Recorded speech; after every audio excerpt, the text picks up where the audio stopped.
देहरादून से, जहां पर आज बजट सत्र का चौथा दिन है। आज सदन में विभागवार बजट पर चर्चा होगी। शिक्षा, चिकित्सा, सहकारिता विभाग से जुड़े सवालों पर होगी प्रश्नकाल। मंत्री धन सिंह रावत अपने विभागों से जुड़े सवालों पर जवाब देंगे। बड़ी खबर आपको हम बता रहे हैं, बजट सत्र का आज चौथा दिन हो चला है। सहकारिता से जुड़े सवालों पर चर्चा होगी। शिक्षा, चिकित्सा से जुड़े भी सवाल होंगे। सहकारिता से जुड़े विभागों पर होंगे प्रश्नकाल।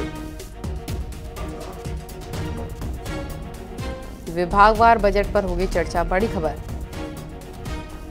शिक्षा, चिकित्सा से जुड़े होंगे सवाल और सहकारिता से जुड़े सवाल पर भी प्रश्नकाल। तो मंत्री धन सिंह रावत सवालों का जवाब देंगे। ये बड़ी खबर आपको बता रखे हैं आज चौथा दिन बजट सत्र का।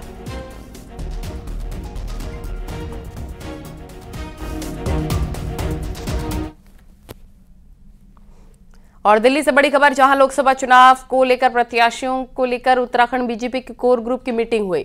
बैठक में बीजेपी अध्यक्ष जेपी नड्डा और अमित शाह के साथ सीएम पुष्कर सिंह धामी, बीजेपी अध्यक्ष महेंद्र भट्ट और चुनाव प्रभारी दुष्यंत गौतम भी शामिल हुए।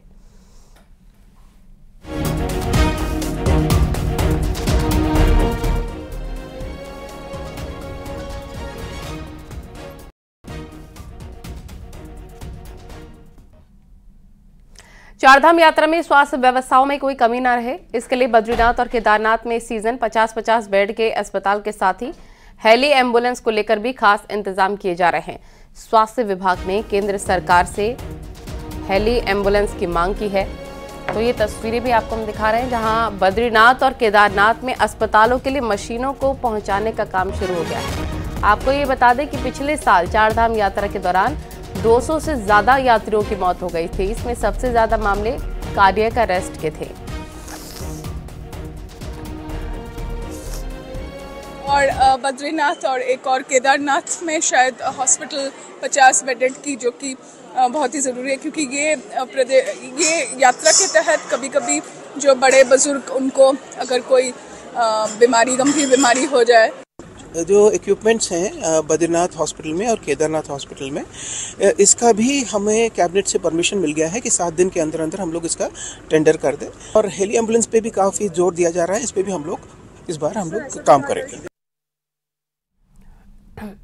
देहरादून से बड़ी खबर आ रही है, जहां प्रदेश में 1 अप्रैल से बिजली के दामों में बदलाव होंगे और मौजूदा टैरिफ में 26% बढ़ोतरी का नियमों ने आयोग को प्रस्ताव भेजा है। यूपीसीएल, पेट्रोल, यूजीवीएनएल ने बिजली की दरों में 26% की बढ़ोतरी का प्रस्ताव भेजा। नियमों के प्रस्ताव पर आयोग विचार कर रहा है और जल्द ही उत्तराखंड नियामक आयोग नया टैरिफ जारी करेगा। ये बड़ी खबर। सत्येंद्र बर्तवाल देहरादून से हमारे सहयोगी हमारे साथ लाइव जुड़ गए हैं। सत्येंद्र, बताया जा रहा है कि जल्द ही बिजली की दरों में बदलाव देखने को मिलेगा, तो यानी कि देहरादून की जनता को राहत मिलेगी या फिर जेब पर असर पड़ेगी? क्या जानकारी आपके पास?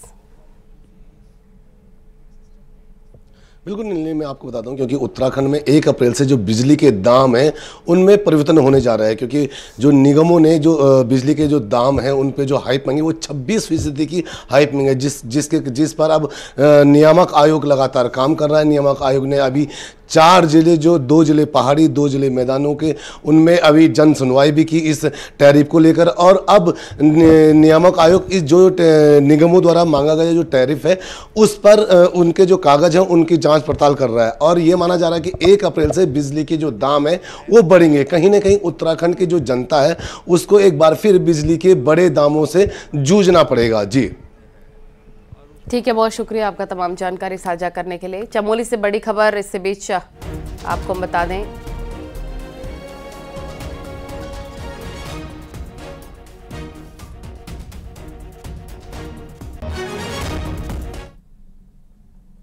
चमोली से बड़ी खबर आ रही है, जहां पर आज जोशीमठ मूल निवासों की विशाल रैली है। जोशीमठ मूल निवासों की विशाल रैली है आज। विस्थापन और पुनर्वास फार्म का मूल निवासी विरोध कर रहे हैं। विस्थापन पुनर्वास नीति स्पष्ट न होने से मूल निवासियों में नाराजगी है। विकल्प फार्म को बिना भरे जमा करेंगे मूल निवासी। नितिन सेमवाल हमारे सहयोगी हमारे साथ लाइव जुड़ गए हैं। नितिन, बताया जा रहा है जोशीमठ मूल निवासों की विशाल रैली है आज, क्या जानकारी? जी, आज जोशीमठ में जो जोशीमठ के मूल निवासी हैं, जिनकी यहाँ पे पुश्तैनी जमीन है, जो यहाँ पे वर्षों से निवास कर रहे हैं, उनकी एक विशाल रैली है। और इस रैली में आज जो शासन के द्वारा एक फॉर्म जारी किया गया है पुनर्वास और विस्थापन का, उसको बिना भरे हुए ही कुछ लोग जमा करने की बात कह रहे हैं, क्योंकि उसमें सरकार के द्वारा कहीं भी जो विस्थापन नीति है उसको स्पष्ट नहीं किया गया है। ऐसे में लोगों में एक असमंजस की स्थिति बनी हुई है कि इस फॉर्म में आखिरकार भरे क्या जाए, क्योंकि किसी भी इलाके का जब विस्थापन और पुनर्वास होता है तो वहाँ पे कई चीजें उस फॉर्म में दर्ज करनी पड़ती है, जैसे इस क्षेत्र की आर्थिकी के साधन क्या है और वहाँ पे जहाँ पे उनको विस्थापित किया जा रहा है वहाँ पे किस तरीके की व्यवस्थाएं होगी वो जिक्र नहीं है, सामाजिक जो चीजें होती है उसका जिक्र नहीं है, फिर सांस्कृतिक जो धरोहरें होती है उसका जिक्र नहीं है। इन्हीं महत्वपूर्ण बिंदुओं को लेकर आज जोशीमठ में एक विशाल रैली का आयोजन जो मूल निवासी है उन्होंने किया है, और जिसकी तैयारियों पहले से ही की जा रही थी। बैठकों का दौर लगातार जारी था और कल भी इस मामले में बैठक की गई और उसके बाद सभी ने निर्णय लिया कि इस विकल्प फॉर्म को फिलहाल लोग भरेंगे नहीं और जमा कर देंगे। और उसके बाद अब ये कहा जा रहा है कि कोई वरिष्ठ अधिकारी जब तक धरातल पर आकर लोगों को इस विकल्प फॉर्म के बारे में स्पष्ट जानकारी नहीं देता है तब तक इस विकल्प फॉर्म को नहीं भरा जाएगा। अगर दूसरी बात सरकार या प्रशासन की करें तो सरकार और प्रशासन लगातार को लेकर प्रयास कर रही है, जो ट्रीटमेंट के कार्य हैं वो किए जा रहे हैं। ऐसे में अब लोगों की मांग और भी बढ़ गई है कि जोशीमठ से कोई भी इधर उधर शिफ्ट नहीं होगा जो मूल निवासी है, और अब वहां का जो ट्रीटमेंट का कार्य है वो जल्दी शुरू करने की बात उठ रही है। अब देखना यह होगा कि आज की जो ये रैली निकल रही है इससे कितना प्रभाव पड़ता है और किस तरीके से इसमें अब सरकार पर दबाव बनाने की कोशिश की जाती है। जी, बहुत शुक्रिया आपका विस्तार से जानकारी देने के लिए। कोटद्वार से बड़ी खबर आ रही है, फार्मा कंपनी पर बड़ा छापा, सिडकुल ग्रोथ सेंटर के कंपनी पर छापा। तेलंगाना ड्रग विभाग की टीम ने छापा मारा है, तेलंगाना पुलिस की टीम भी मौजूद। तेलंगाना में पकड़ी गई थी नकली दवाइयां कंपनी के तार कोटद्वार से भी जुड़े हुए हैं। ये बड़ी खबर आपको बता रहे हैं, फार्मा कंपनी पर छापा पड़ा है, सिडकुल ग्रोथ सेंटर के कंपनी पर छापा। तेलंगाना ड्रग विभाग की टीम ने छापा मारा है, तेलंगाना पुलिस की टीम भी वहां पर मौजूद रही। अनुपम भारद्वाज हमारे सहयोगी कोटद्वार से लाइव जुड़ गए हैं। छापेमार कार्रवाई में अनुपम क्या कुछ सामने आया है, जानकारी दीजिए। देखिए, ये दूसरा बार है जब कोटद्वार का नाम नकली दवाइयों में शामिल हुआ है। इससे पहले भी जब कोरोना का समय चल रहा था, कोरोना काल के दौरान दिल्ली की एसटीएफ की टीम यहाँ पे पहुंची थी और उन्होंने भी एक फार्मा कंपनी में छापेमारी इसी तरीके से करी थी, क्योंकि दिल्ली में भी एक नकली दवाइयों की खेप पकड़ी गई थी। और इसी तरीके से अब दोबारा नेक्टर कंपनी जो फार्मास्यूटिकल कंपनी है सिडकुल में, तेलंगाना की टीम जो ड्रग विभाग की टीम है वो यहाँ पे पहुंची है और साथ में उनके साथ पुलिस की जो टीम है वो भी इस समय जो जांच पड़ताल कर रही है, क्योंकि जिस तरीके से जो जानकारी मिल रही है कि तेलंगाना में नकली दवाइयों की एक खेप मिली है, यानी कि जिस तरीके से ब्रांड कोई और होता है और उसके अंदर जो दवाइयां होती है वो नकली होती है, रैपिंग कर दी जाती है। तो जो फार्मास्यूटिकल जो कंपनियां हैं वो काम इस तरीके से कर रही है कि वो नकली दवाइयां बना रही है और किसी ब्रांड या किसी जो प्रोडक्ट है उसके नाम की रैपिंग उसके ऊपर चढ़ा रही है और दूसरे स्टेट्स में वो बेच रही है। तो कहा जा सकता है कि उत्तराखंड कहीं ना कहीं नकली दवाइयों के नाम पर उत्तराखंड का नाम लगातार हाईलाइट होता जा रहा है। इससे पहले रुड़की हो, देहरादून हो, हल्द्वानी हो, वहां पर भी इस तरीके से कई सारे मामले आ चुके हैं। कई बार पुलिस ने भी इस तरीके से मामले पकड़े हैं। दिल्ली पुलिस की टीम में कई बार आ चुके हैं, यूपी पुलिस की, हिमाचल पुलिस, तो कई सारी चीजें ऐसी आई हैं जो उत्तराखंड में चल रही हैं कि जहां पर लोग फर्जी कंपनी बना के, यानी कि कंपनी बना रहे हैं, नाम कोई और है, उसका ब्रांड कोई और जा रहा है और उसके अंदर नकली दवाइयां की सप्लाई की जा रही है। तो कई सारे ऐसे मामले आ चुके हैं, पूरे उत्तराखंड से निकल के इस तरीके से मामले आ रहे हैं। और ताजा मामला अब कोटद्वार का है, जहां पर तेलंगाना की जो टीम है वो लगातार चेकिंग कर रही है। जिस तरीके से हमने भी जानकारी जुटाई तो यही कहा जा रहा है कि तेलंगाना में एक नकली दवाइयों की जो खेप पकड़ी गई थी और उसी के जो लिंक करते हुए ड्रग इंस्पेक्टर के अगुवाई में एक टीम कोटद्वार पहुंची है और वो देर रात तक कार्रवाई उनकी ओर से करती गई। वो पूरी जो कंपनी है, जो फार्मास्यूटिकल जो कंपनी है, उसमें छापेमारी करती गई कि कहीं कहीं रैपिंग मिल रही है या यहाँ पे प्रोडक्शन होता है या कहीं और होता है। जी ठीक है अनुपम, विस्तार से जानकारी देने के लिए आपका बहुत शुक्रिया। आगे बढ़ते हैं, देहरादून के चक्राता में भीषण सड़क हादसा हुआ है। यहां अटाल त्यूणी रोड पर कार गहरी खाई में गिर गई। हादसे में 6 लोगों की मौके पर मौत हो गई है, जबकि एक शख्स गंभीर रूप से घायल है। खबर मिलने के बाद पुलिस की टीम मौके पर पहुंची और कड़ी मशक्कत के बाद खाई से शव को निकाला है। कार सवार लोग चालदा महासू महाराज मंदिर जा रहे थे और कार में 7 लोग सवार थे। इसी दौरान कार अनियंत्रित होकर गहरी खाई में जा गिरी।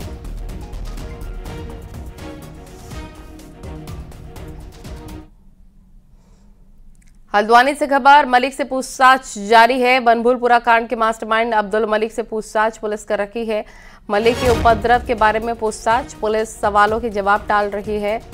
पुलिस से सवालों के जवाब टाल रहा है, ये बड़ी खबर।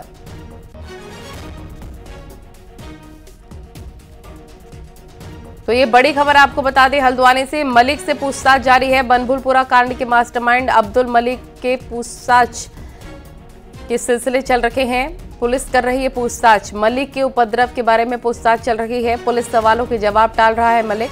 8 फरवरी को उपद्रव का मास्टरमाइंड है अब्दुल मलिक।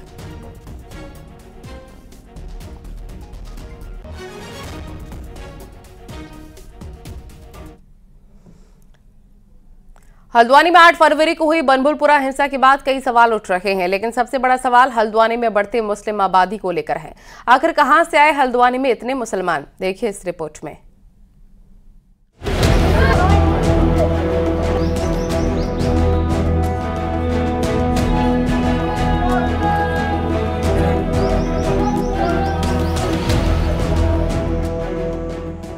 भले ही आज हल्द्वानी का ये बनभूलपुरा इंदिरा नगर लाइन नंबर गफूर बस्ती उत्तर उजाला और गौजा जाली का इलाका मुसलमानों की आबादी से भर गया हो, लेकिन 1912 से पहले यहाँ एक भी मुसलमान नहीं था। लेकिन इसके बाद पहाड़ के मैदान में राशन और खाने पीने के सामान के व्यापारी बनकर आए मुसलमान यहीं आकर बस गए और आज इनकी आबादी 1 लाख को पार कर गई है। इतिहासकार मानते हैं कि कुमाऊं में मुसलमानों की एंट्री 3 तरह से हुई है, जिसमें व्यापारी, अंग्रेजों के नौकर और मजदूर के रूप में मुसलमानों की एंट्री दिखाई गई। 1912 में फिर गवर्नमेंट ने इस रेलवे को टेक ओवर कर दिया, तो 1912 के बाद आप ये कह सकते हैं कि बाहर से आने वाले लोगों का जो प्रगति है वो प्रारंभ हुई। और उस दौरान जो मुसलमान यहाँ पर आए, जो क्लेम करते हैं वो यहाँ पर आए, तो वो मूल रूप से देवर रोविंग ट्रेडर्स। अंग्रेजी लोगों ने उन्हें रोविंग ट्रेडर या आप कह सकते हैं कि घुमंतु व्यापारी। हल्द्वानी में मुस्लिम कम्युनिटी से जुड़े विद्वान लोग बताते हैं कि शुरुआत में कुछ ही परिवार यहाँ आए, लेकिन आज यहाँ मुसलमानों की कई बिरादरियां बस रही हैं, जिसमें राज्य सैफी बिरादरी की एंट्री बिल्कुल नहीं है, जो कारपेंटरी के काम में छा चुकी है। 1912 के इसके हमारे पास से बहुत सारे रिकॉर्ड हैं। हमारे परदादा को यहाँ पर एक मकान अलॉट हुआ था, जो लगभग 347-48 पट्टे जो है वो नगर पालिका द्वारा अंग्रेज़ों के ज़माने में दिए गए थे, जो बनभूलपुरा क्षेत्र में है। उसमें 1-2 फैमिली है बंजारों में अब्दुल्ला साहब की, और इसके अलावा 1-2 फैमिलियाँ और थीं। दरअसल हल्द्वानी में बनभूलपुरा कांड के बाद यहाँ बढ़ती जा रही मुस्लिम आबादी ने सबका ध्यान अपनी ओर खींचा है। व्यापार और नौकरी के नजरिए से बड़ा बाजार होने के कारण यहाँ यूपी, बिहार और बंगाल के मुसलमानों की संख्या बढ़ गई है। हालात ऐसे हैं कि हल्द्वानी विधानसभा का चुनावी गणित तक तय करने लगे हैं। हल्द्वानी से न्यूज़ 18 के लिए शैलेंद्र नेगी की रिपोर्ट।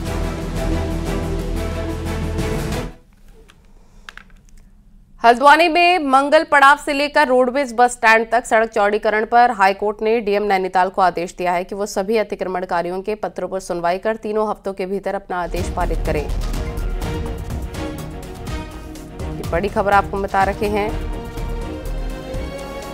बुधवार को कोर्ट में डीएम नैनीताल की पेशी, और इस दौरान डीएम ने कोर्ट को बताया पिछले आदेश के बाद कुछ ही लोग सुनवाई करने पहुंचे थे, और इसमें कोर्ट ने 66 लोगों के प्रार्थना पत्र पर सुनवाई कर अतिक्रमण हटाने पर रोक लगा दी थी और डीएम को सुनवाई के निर्देश दिए थे।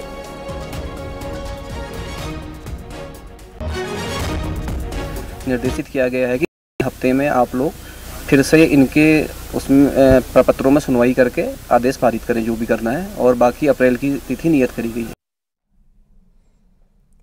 कॉर्बेट टाइगर रिजर्व के ढेला में स्थित रेस्क्यू सेंटर बाघ और गुलदार के लिए करीब फुल हो गए हैं और अभी इस रेस्क्यू सेंटर में 10 बाघ 10 गुलदार को देखने के बाड़े बने हुए हैं, जबकि 10 गुलदार के बाड़े अभी निर्माणाधीन है। वर्तमान में यहाँ 9 बाघ 9 गुलदार शरण लिए हुए हैं। ऐसे में अब यदि यहाँ एक से अधिक बाघ या गुलदार लाए गए तो उन्हें रखने की जगह यहाँ पर नहीं होगी और इसीलिए यहाँ से अभी 2 बाघ देहरादून मिनी जू भेजे गए हैं।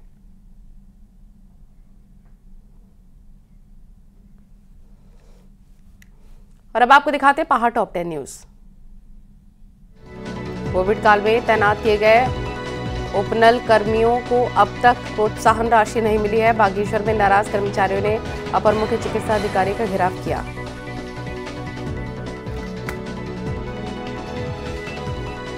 जोशीमठ के माधव आश्रम में स्थानीय लोगों की बैठक हुई। इसमें विस्थापन और पुनर्वास को लेकर प्रशासन द्वारा दिए जा रहे फार्म पर आपत्ति जताई गई।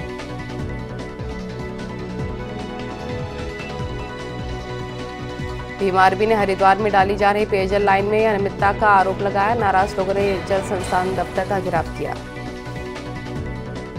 विकासनगर की कालसी में राजस्व विभाग में घूस लेने का वीडियो वायरल, जिस पर ग्रामीणों ने कार्रवाई की मांग करते हुए कालसी तहसील परिसर में हंगामा किया।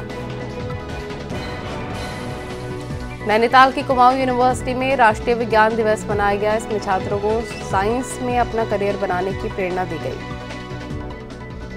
पौड़ी में संयुक्त संघर्ष समिति ने जन समस्याओं को लेकर डीएम से मुलाकात की और पर्यटकों के न आने से व्यापार चौपट होने की बात कही।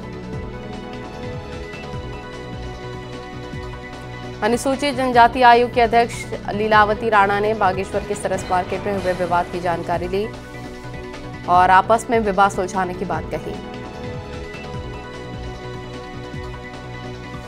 देहरादून बार एसोसिएशन में हुए चुनावों में अध्यक्ष पद पर राजीव शर्मा उर्फ बंटू ने जीत दर्ज की, तो सचिव पद पर लगातार दूसरी बार राजवीर बिष्ट ने अपना परचम लहराया। जोशीमठ प्रशासन ने विकसित भारत संकल्प यात्रा के दूसरे चरण में शिविर लगाया, साथ ही लोगों को सरकार की योजनाओं के बारे में जानकारी दी। बागेश्वर में कांग्रेस कार्यकर्ताओं ने पहले राष्ट्रपति डॉक्टर राजेंद्र प्रसाद की पुण्यतिथि पर उनको याद किया और उनके बताए मार्ग पर चलने का संकल्प लिया।